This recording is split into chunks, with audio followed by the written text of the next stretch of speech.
Guys what's up, मेरा नाम है सुधांशु और आप देखने आ चुके हैं आपका अपना चैनल फिजिक्स नगरी।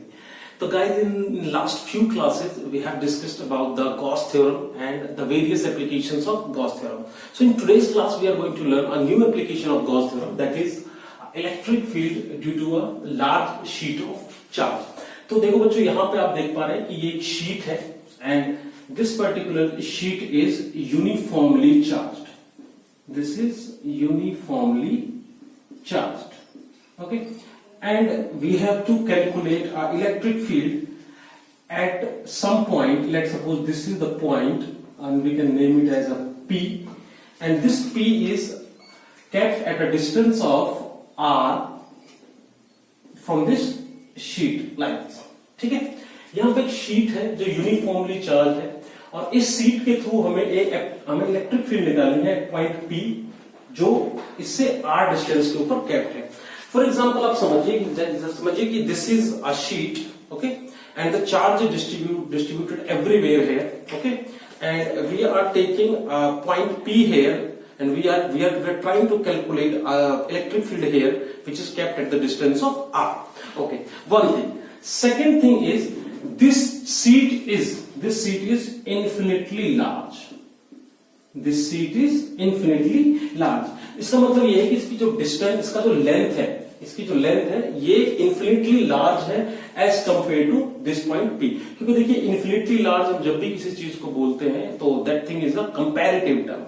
Comparative term means कि nothing you can consider as an infinity, but as compared to something you can consider them as an infinity. Let's suppose as compared to this whiteboard, if I'm taking a place here, तो देखिए कि ये वाला जो distance है और इस board का जो साइज है, इस बोर्ड के साइज के कंपैरिजन में ये जो डिस्टेंस है, that distance is very small. So we can say that कि for this particular distance this board is infinitely large. Okay, तो यहाँ पे जो लार्ज जो हमने बोला है infinitely large, that is a comparative term. Okay, अब बढ़ते हैं आगे. देखिए ये शीट है, ये आपको इस तरीके से दिख रही है अभी, लेकिन हम कैलकुलेशन को इजी करने के लिए मैं आपको इस वाले एंगल से देखने के लिए बोलूंगा. देखिए this is also a sheet, okay, तो ये एक व्यू है और ये अनदर व्यू है. तो for the calculation we will take this sheet as a straight line like this. This is also again a sheet and same thing, a point P is kept here which is at the distance of R like this, and we have to calculate electric field at this particular point P. अच्छा, अगर आप लोगों ने previous class नहीं देखी है तो I request कि अब एक बार जाके देख लें उसको, क्योंकि वहां पे हमने बात की थी कि गॉस थ्योरम को हमने 4 स्टेप्स के अंदर जो है हमने कैलकुलेट करने की कोशिश की थी. देखिए उसमें सबसे पहला स्टेप जो था वो हमारा था to fix a Gaussian surface.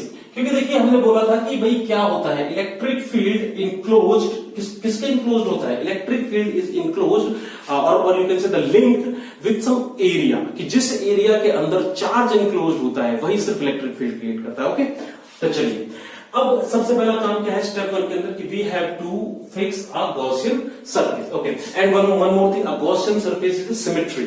ठीक है, तो यहां पे जो मैं गॉसियन सरफेस लेने वाला हूं, that Gaussian surface is a cylinder like this. Let's suppose this is the Gaussian surface here, this is the Gaussian surface here. Okay, and a charge is distributed all over the surface like this. Okay, और अगर ये charges है तो आपको पता है कि sheet के थ्रू जो इलेक्ट्रिक फील्ड की जो डायरेक्शंस होती है वो कैसी होती है, just like a bristles like this. इसलिए मैं बोल रहा हूं कि अगर आपने प्रीवियस क्लासेस की वीडियोस को नहीं देखा है तो प्लीज एक बार जाके आप वहां पे देख लीजिए, क्योंकि इन सब के बारे में हमने वहां पे बात की हुई है कि किस टाइप की शेप के अंदर जो इलेक्ट्रिक फील्ड की डायरेक्शन होती है वो कैसी होती है. ओके, ठीक है, तो ये इसकी इलेक्ट्रिक फील्ड की डायरेक्शन है. Okay, and this is the Gaussian surface. तो गॉसियन सरफेस यहां पर हमने कैसा लिया है, our Gaussian surface is cylindrical. Okay, अब आप बोलेंगे सर ये सिलेंड्रिकल है, तो सिलेंड्रिकल सरफेसेस के दो एस्पेक्ट्स होते हैं. The first one, this is the flat one, this is again a flat one, and this remaining thing is a curved one. बिल्कुल सही बात है. देखिए सिलेंड्रिकल के दो हिस्से होते हैं. The first one that is called a flat surface, and the another aspect that is the curved surface. A flat surface and the curve surface. तो देखिए बच्चों यहां पे एक चीज देखिए कि अगर मैं आपसे बात करूं कि आप इस फ्लैट सरफेस की बात करें, तो इस फ्लैट सरफेस के लिए जब भी आप कोई एक एरिया वेक्टर अगर आप ड्रॉ करेंगे, तो that area vector can be drawn like this. This is the area vector here. Yes or no? Or in case of this flat surface, if I am telling you to draw an area vector, you can draw the area vector like this. This is the area vector. Okay? So one thing is clear, area vector is like this. Okay? अब मैं कह रहा हूं कि इस flat surface के लिए आप इलेक्ट्रिक फील्ड ड्रॉ करें. तो देखिए एरिया वेक्टर की डायरेक्शन ये है, लेकिन अगर मैं यहाँ पे इलेक्ट्रिक फील्ड ड्रॉ करूंगा तो दिस इलेक्ट्रिक फील्ड की डायरेक्शन भी यही होगी. Yes or no? In this case also, electric field direction is again this. So you can say that, you can clearly observe here कि दोनों फ्लैट सरफेसेस के लिए एरिया वेक्टर और electric field, area vector और electric field दोनों की जो direction है वो सेम है, and the angle between area vector and electric field is what? Nothing but 0 degree है. And here also the theta is 0 degree. ये आप क्लियरली देख पा रहे हैं. ठीक है, तो we will make one statement here कि for flat surfaces theta is equal to 0 degree. One thing is done. Okay, अब हम मूव करते हैं अपने कर्व सरफेस के ऊपर. देखिए गाइस, ये कर्व सरफेस है, और if you are going to draw a area vector here, you can draw the area vector in this particular fashion. This is the area vector for the curve surface, और you can say this is the area vector for the curve surface. Okay, this is the area vector. Again मैं बोलूं कि इसके लिए electric field की direction क्या है? देखिए electric field is like this only. This is the electric field. So you can clearly say this, you can clearly observe here that in between the area vector and electric field, the theta is 90 degree here. Here see, theta is 90 degree. So we can write here for the curved surface, theta is equal to 90 degree. Okay. So this cylindrical Gaussian surface is symmetrical. See, in this flat it is symmetry. For this flat it is symmetry, and for this curve it is symmetry. So our first step is done. Now we'll move to the second step. Step 2. What is the second step? Second step is we have to calculate closed integral of E dot ds. We have to calculate the closed integral of E dot ds. Okay, so if I'm going to say that here that E dot ds means, see यहाँ पे हमारे पास तीन अलग अलग surfaces हैं. flat 1, a flat 2, we can mark is that flat 1, a flat 2, and the curved one. Okay, so this E dot ds can be calculated for all the three surfaces. Yes or no? Okay, चलिए यहाँ पे calculate करने की कोशिश करते हैं. E dot ds, first thing we will calculate E ds for curved one. I can mark it as a C1, or E dot ds. Sorry, this is for the flat one. This is for the flat 2, and E dot ds for the curved surface. Okay, so now calculate. You can say that here that E dot ds for the flat one. Where is the flat one? Flat one. Theta is equal to 0 degree. So we can put here, this is E ds cos 0 degree plus for the flat one. Here also E ds for the flat. This is also cos 0 degree. This is for the flat 2. And see here, E dot ds for the curved surface. See, for curved surface it is theta is 90 degree. So here we can calculate like this: E ds cos 90 degree. E ds cos 90 degree. And you know cos 90 is 0. What is cos 90 is 0. So we can neglect and we can write directly here that E ds is nothing but the 0. Yes or no? And cos 0 is 1. This cos 0 is again 1. So we can calculate, so we can write it here like a E ds plus E ds, and we can write this whole sum like a 2E ds, which can be equal to, क्या calculate कर रहे थे हम, that is closed integral of E dot ds. So we can clearly say here that 2E ds is equal to the closed integral of E dot D S. चलिए यहां पे हमारी बात हो गई, सेकेंड स्टेप भी हमारा क्लियर हो गया। अब बात आती है थर्ड स्टेप की। तो थर्ड स्टेप के अंदर हम क्या बात करते हैं? थर्ड स्टेप के अंदर हम कैलकुलेट करते हैं टोटल चार्ज इंक्लोज्ड। किसकी बात करते हैं हम? Total charge enclosed. ओके, अब देखिए शीट है इंफिनिटली लार्ज। ओके, तो अब इसके अंदर टोटल चार्ज कितना है वो कैसे पता करेंगे? ठीक है, तो इसको समझने के लिए हमने कुछ डिस्ट्रीब्यूशन पैटर्न पढ़े हुए हैं। ठीक है, तो ये कौन सा डिस्ट्रीब्यूशन है? अगर मैं यहां पे बात करूं डिस्ट्रीब्यूशन की, तो ये कौन सा डिस्ट्रीब्यूशन है? That is nothing but the area distribution, area charge distribution. That is area charge distribution. Okay, और इस एरिया चार्ज डिस्ट्रीब्यूशन को हमने किससे डिनोट किया था? Nothing but this sigma. Okay, sigma is what? Sigma is nothing but the area charge distribution और areal charge distribution. Okay, अब देखिए, अब मैं आपसे पूछता हूं कि टोटल चार्ज इंक्लोज्ड कितना होगा और ये कैसे पता करना है? ठीक है, तो let suppose the area of this particular curved area is, late suppose this is A and for this is also this is a. Okay, तो ये क्रॉस सेक्शनल एरिया है, that is a, that means the total area of the cylinder is a and charge per unit area is that sigma. So how can you calculate the total charge? I can say the total charge, let's suppose Q is the total charge. Okay, and this total charge can be equal to the area multiplied by the charge density. Yes or no? We can say like this, area multiplied by the charge density. So this is the total charge here. Okay, now 3 step is done. Now we'll move to the step number 4 और ये हमारा final step है। इसके अंदर हम क्या करते हैं?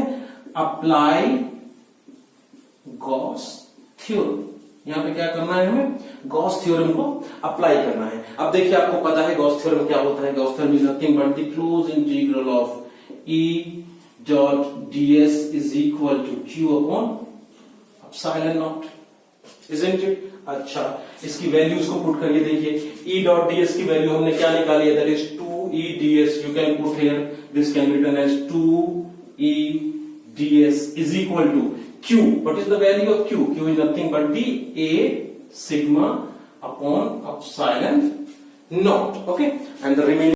तो देखिए यहां पे जो 2E ds है is equal to A sigma upon epsilon naught. This ds is nothing but the total area. Okay, this ds is nothing but the total area. So we can rewrite here like this, that is 2E A is equal to A sigma upon epsilon naught. From here A will get cancelled and the electric field is can be equal to written as that sigma upon 2 epsilon naught. तो देखिए guys, ये आ गया हमारा final result और you can say this is the magnitude of electric field due to a sheet of charge. Okay, तो यहां पे ये चीज यहां पे खत्म होती है। ओके, अब यहां पे कुछ स्पेशल केसेस की हम बात करते हैं ना, कुछ स्पेशल कंडीशंस है जिसको आप नोट के अंदर लिख सकते हैं। देखिए, नोट के अंदर मैं पहली चीज आपसे बताता हूं कि यहां पे क्वेश्चन है, आप एक क्वेश्चन लिखिए। Let's suppose that if we double the distance, अगर मैं डिस्टेंस को डबल कर दूं तो इलेक्ट्रिक फील्ड के ऊपर क्या फर्क पड़ेगा? यानी कि ये जो डिस्टेंस आप देख रहे हैं r, let's suppose I make this 2r and I am telling you to calculate the electric field at the distance of 2r, यानी कि आपने डिस्टेंस को जो है वो डबल कर दिया, तो इलेक्ट्रिक फील्ड के ऊपर क्या फर्क पड़ेगा? ठीक है, पहला क्वेश्चन। तो यहां पे आप क्लियरली देख पा रहे हैं कि इस इलेक्ट्रिक फील्ड के अंदर r की जो वैल्यू है, यहां पे तो r मिसिंग है, यहां पे तो r है ही नहीं, तो क्या इसके इलेक्ट्रिक फील्ड के अंदर कोई बदलाव आएगा? Answer is a big no, क्योंकि रिलेशनशिप के अंदर अगर डिस्टेंस नहीं है तो that means this electric field is independent. What? This is the independent on distance, यानी कि क्या है? ये डिस्टेंस के ऊपर जो है ये इंडिपेंडेंट है। अच्छा, इसका एक्सप्लेनेशन आता है कि इंडिपेंडेंट क्यों है। देखिए बच्चों, यहाँ पर छोटी सी चीज है, मैंने आपको बोला था कि ये जो शीट है ये इन्फिनिटली चार्ज है, इन्फिनिटली लार्ज है। तो अगर ये व्हाइट बोर्ड है, अगर मैं यहां आपसे बोलता हूं कि आप मुझे इलेक्ट्रिक फील्ड फाइंड करें, तब भी देखिए इस डिस्टेंस के कंपैरिजन में ये बोर्ड काफी बड़ा है। अगर मैं डिस्टेंस को डबल करके यहां कर देता हूं, तब भी इस डिस्टेंस के लिए बोर्ड जो है वो काफी बड़ा है। अगर मैं इसको यहां कर देता हूं तब भी जो है ये बोर्ड इस डिस्टेंस के कंपैरिजन में काफी बड़ा है। तो मैंने आपको बोला था कि इंफिनिटी जो होता है that is a comparative term. Okay, so here you can write like this that electric field is the independent on distance. ऐसा क्यों होता है? एक और एग्जांपल से मैं आपको समझाने की कोशिश करता हूं। Late suppose this is a sheet, okay, and electric field of the sheet is like this. This is the electric field like this. Okay, अब आप क्या करते हैं? लेट सपोज कि आप डिस्टेंस r के ऊपर, this is the distance r, है ना, इस डिस्टेंस r के ऊपर आपने एक एरिया प्लेस किया। तो देखिए number of lines associated with this area is 3, yes और नो? 1, 2 and 3। अब आप इस डिस्टेंस को बढ़ा के यहां कर दीजिए। Let suppose this is the same area I am putting here. See here also the number of lines associated with this area is 3। If I am going to put this here also the number of line is 3। So you can see, you can clearly observe here the electric field. When we are increasing the area, there is no difference of number of lines. So electric field also here is same only. This is why. This is due to that electric field. Electric field is the independent on the distances. Okay. So this is the one question here. Okay. Now. We know the magnitude. This is the magnitude of electric field. Now we'll talk about the direction. देखिए electric field का magnitude आपको पता चल गया, electric field की direction भी पता होनी चाहिए। डायरेक्शन क्या होगी? देखिए यहां पे डायरेक्शन आपको क्लियर पता पड़ रही है कि अगर if this is the sheet, this is the electric field direction. Okay, in this side, if this is the sheet, this is the electric field direction. So you can clearly say here that the direction of electric field here is what? Normal to sheet. तो यहां पे जो electric field की जो direction है वो क्या है? नॉर्मल टू शीट है। तो गाइस ये इस क्लास के अंदर सिर्फ इतना ही। यहां हमने देखा कि electric field due to a sheet charge आप कैसे निकालते हैं। So see you in the next class. Bye bye.